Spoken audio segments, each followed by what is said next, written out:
حضرت ابو ذر غفاری رضی اللہ تعالیٰ عنہ سے روایت ہے، کہتے ہیں کہ انہوں نے اللہ کے رسول صلی اللہ علیہ وسلم سے سنا، آپ فرما رہے تھے لیس من رجل اعا لغیر ابیہ وہو یعلمہ،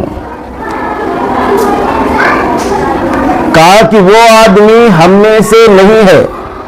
وہ آدمی مسلمان نہیں ہے، وہ آدمی ہم مسلمانوں میں سے نہیں ہے جو اپنے باپ کا دعویٰ اپنے باپ کو چھوڑ کر کسی اور کی طرف کرتا ہے اور حالانکہ وہ جانتا ہے۔ وہ آدمی مسلمان نہیں ہے جو اپنی نسبت اپنے باپ کو چھوڑ کر کسی اور کی طرف کرتا ہے اور وہ جانتا ہے کہ یہ میرا باپ نہیں ہے۔ اسی کو قرآن حکیم نے سورۃ الاحزاب کے اندر بہت سختی کے ساتھ منع کیا ہے اور واضح طور پر بیان کیا ہے کہ تمہارے گود لیے ہوئے بیٹے، تمہارے لےپالک بیٹے، تمہارے بنائے ہوئے بیٹے یا بیٹیاں متبنہ ہے، یہ حقیقت میں تمہارے بیٹے نہیں ہیں، ان کو تم ان کے باپوں کے ناموں سے پکارو، ان کی نسبت ان کے باپوں کی طرف کرو، کسی اور کی طرف نہ کرو۔ اگر تم ان کے باپوں کو نہیں جانتے تو یہ تمہارے بھائی ہیں، مگر یہ کہہ دو کہ تم ان کو اپنا نام دے دو تو یہ نام دینا دین اسلام میں جائز نہیں ہے۔ دو چیزیں نہیں کر سکتا، ایک نام نہیں دے سکتا اور ایک مرنے کے بعد اس کی وراثت اس کو نہیں مل سکتی۔ ہاں زندگی میں اپنی زندگی میں جو دینا چاہے دے سکتا ہے، اپنی زندگی میں جو دینا چاہے دے سکتا ہے، اس کا مال ہے، لیکن اس کے مرنے کے بعد اس کی جو وراثت بچ رہی ہے اس میں حصہ مل جائے نہیں مل سکتا، لیکن وہاں بھی ایک لمٹ ہے، یہ نہیں کہ پورا کا پورا مال دے دے، اپنی زندگی میں اس کے کاروبار کو بڑھائے، اس کو مدد کرے، سب کچھ کرے، کوئی حرج نہیں ہے۔ اس کے بعد اس کے لیے وصیت کر سکتا ہے اپنے مال کا 1/3 حصہ، اپنے مال کا 1/3 حصہ زندگی میں دینا چاہے، جس کو دینا چاہے، بھائی اس کی دولت ہے، جس کو دینا چاہے دے سکتا ہے، کہ مرنے کی امید نہیں ہے اس کی، آخری وقت میں یہ سوچے کہ نہیں سارا مال کو لکھ دے تو اللہ کا پکڑا جائے گا، کیونکہ وہ اپنے ورثہ کو محروم نہیں کر سکتا، چاہے وہ بھائی کی شکل میں ہو، چاہے بہن کی شکل میں ہو، چاہے بیٹے اور بیٹیوں کی شکل میں ہو۔ اب یہاں مسئلہ ہے کہ کوئی آدمی جانتا ہے کہ میرا باپ نہیں ہے اور وہ پھر بھی اپنے باپ کا دعویٰ کسی اور کی طرف کرتا ہے، اپنی نسبت کسی اور کی طرف کرتا ہے، اور عجب المیہ ہے، جانتے کیا چیز حکمت ہے، پوشیدہ ہے۔ یہ تو پتا ہے کہ جس عورت نے اس کو پیدا کیا ہے اس کی ماں ہے اور اس کی ماں کا شوہر کوئی اور ہے، دوسرے کی طرف نسبت کر کے بظاہراً اپنی ماں پر یہ تہمت لگاتا ہے، ٹھیک ہے۔ اور آج مسلمانوں کا المیہ یہ ہے کہ بہن کے بیٹوں کو گود لے لیتے ہیں اور باپ کہلواتے ہیں، دنیا جانتی ہے، اور ماموں ابا کہلواتا ہے اپنے بہن کے بیٹے سے، یہ عجیب المیہ، حرام ہے، یہ جائز نہیں ہے۔ یہ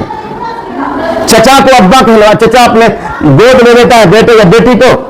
بھائی تم کو گود لینا ہے لے لو، نام مت چھینو نا، پرورش کرو، پرداخت کرو، جو دینا ہے دو، شادی کرو، بیاہ کرو، کچھ بھی کرو، نام کی چھین لو۔ ایک چیز دنیا کے اندر نظروں میں ناانصافی ہوگی کہ نہیں ہوگی؟ دو بھائی ہیں، ایک بھائی کے 5 لڑکے ہیں اور ایک بھائی کی اولاد نہیں ہے، وہ اس بھائی کے کسی ایک لڑکے کو گود لے لیتا ہے، بڑے بھائی کا انتقال پہلے ہو جاتا ہے، ورثہ میں کوئی نہیں بچتا ہے، اس کے بھتیجے بنتے ہیں۔ اب ایک کو جس کو اس نے گود لیا ہے اس کے مرنے کے بعد وراثت میں اپنا سارا مال ایک بھتیجے کو دے دیتا ہے کیونکہ اس کو اپنا بیٹا بنا لیا ہے، اور باقی 4 کو محروم کر رکھا ہے، اللہ کا پکڑا نہیں جائے گا۔ وارث تو 4 ہے نا،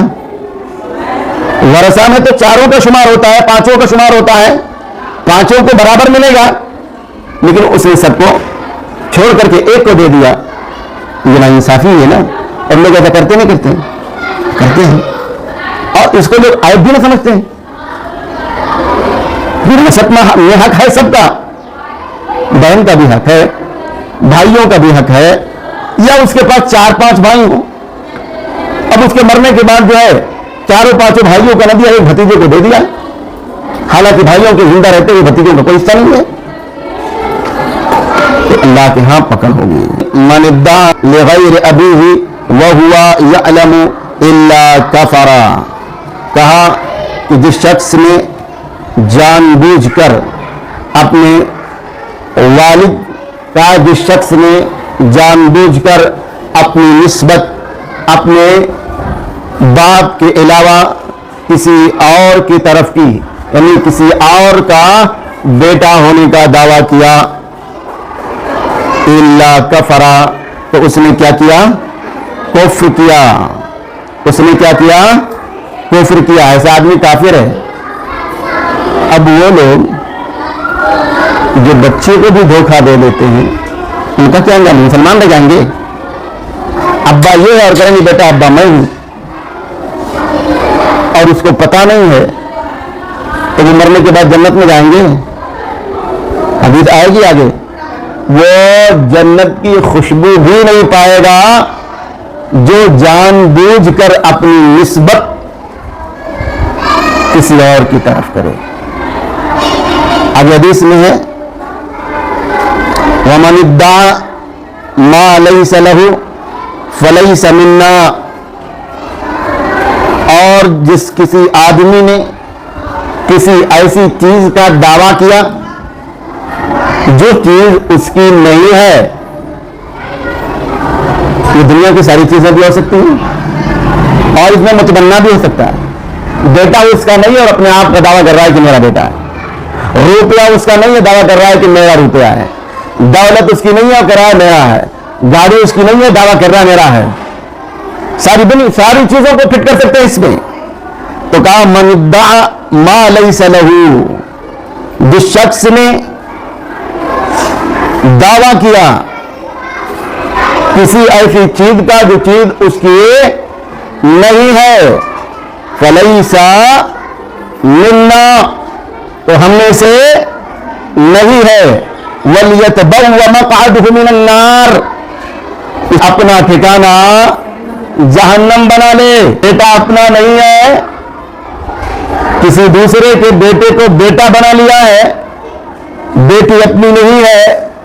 کسی دوسرے کی بیٹی کو بیٹی بنا لیا ہے، ایسا آدمی اپنا ٹھکانہ جہنم بنا لے۔ وَمَنْ دَاعَ رَجُلًا بِالْكُفْرِ، اور جس شخص نے کسی آدمی کو لفظ کفر سے پکارا، یعنی کافر کہہ کر کے پکارا، یا یہ کہا عدو اللہ، اللہ کے دشمن، اور وہ ایسا نہیں ہے، کافر نہیں ہے، اللہ کا دشمن نہیں ہے، الا حار علیہ، تو اس کا یہ الزام جو وہ دوسرے پر عائد کر رہا ہے اسی کی طرف لوٹ کر آئے گا، اسی کی طرف لوٹ کر آئے گا۔